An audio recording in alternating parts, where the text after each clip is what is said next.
Now, if industrial architecture floats your boat and you want to stay somewhere different, how about a 65-ton crane? The Havenkraan has been here for about, well, let's say 40 years, I suppose. In the 60s it was built, and it was used for hoisting wood out of the ships. This crane is in the beautiful little port of Harlingen, in the north of Holland, about 3 hours from Amsterdam by train. My husband had this funny idea. It was standing there anyway and not being used anymore, so that's why he thought this might be a small hotel. When the local people heard of the project, they said, that won't work. And now the people are very happy with it, otherwise the crane was gone. Today's guests are Bernard Wessling and Eva van Pelt, who've come up from Amsterdam for the weekend. To get into the crane, first you travel halfway up in a conventional elevator. This takes you out onto a large platform. From there, you transfer to something more like a torpedo tube for the rest of the ascent to the living accommodation itself. Wow. Oh yeah, you have to press it with your foot, I think. Here we go. As you travel up this tube, the lights automatically come on in the apartment above. You really do feel like you've stepped into the lair of a James Bond villain.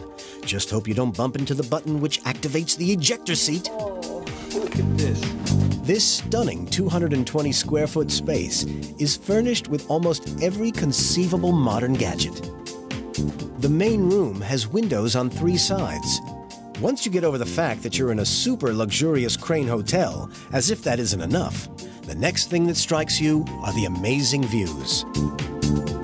Check this out, they got binoculars here. Oh.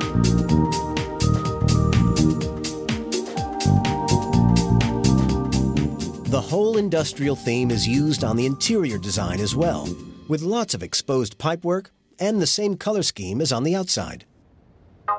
Look, this is the lighting console. This is state-of-the-art stuff. Oh, look at that. Oh, that's nice. The touchscreen central console controls all the lighting, heating, and entertainment systems in the crane. No, not the ejector seat!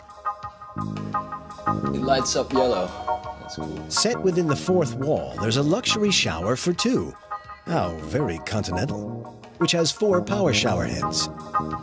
We'll have fun with that later. There's also a matching bathroom with its own mood lighting, complete with more chrome and steel fittings.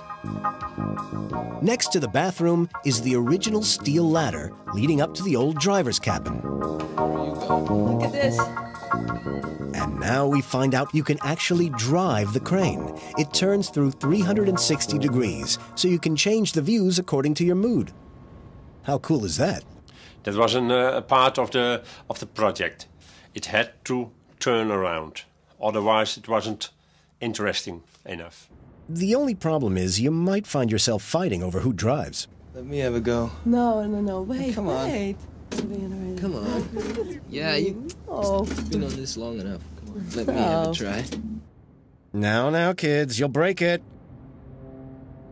Driving the crane is a great feature. That's why we chose to come to the crane as well. It's great to be able to choose your background and yeah, it's good fun. Another problem with a hotel that turns is getting essential utilities in and out is a big headache. So believe it or not, all the water and electricity going in and the used water coming out of the crane runs inside this small pipe.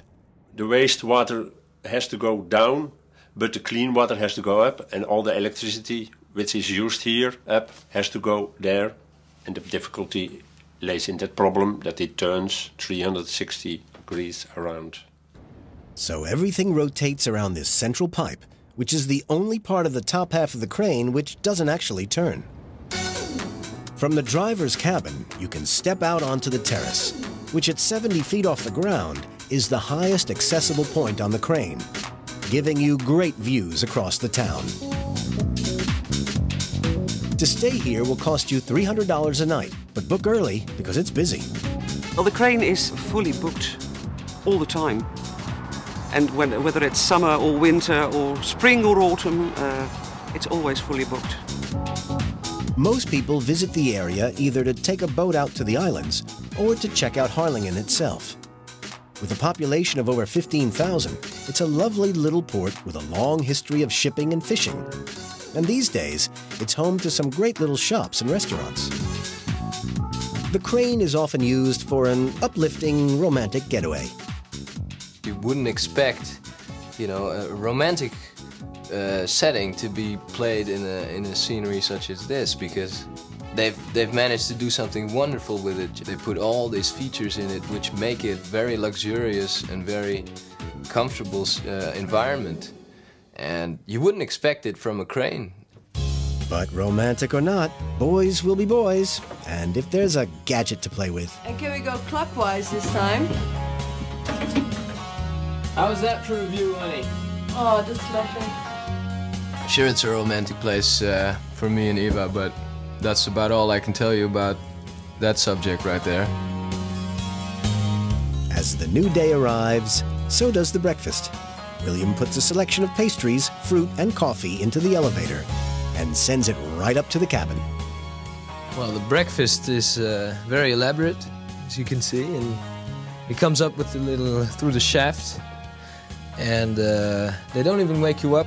It just stands there, well, waiting for you. It's just amazing, the view and everything and all the facilities. It's wonderful. It's more than we expected, but I haven't even used half of the facilities here because, you know, there's so much to enjoy. So I'm not going to be able to watch television.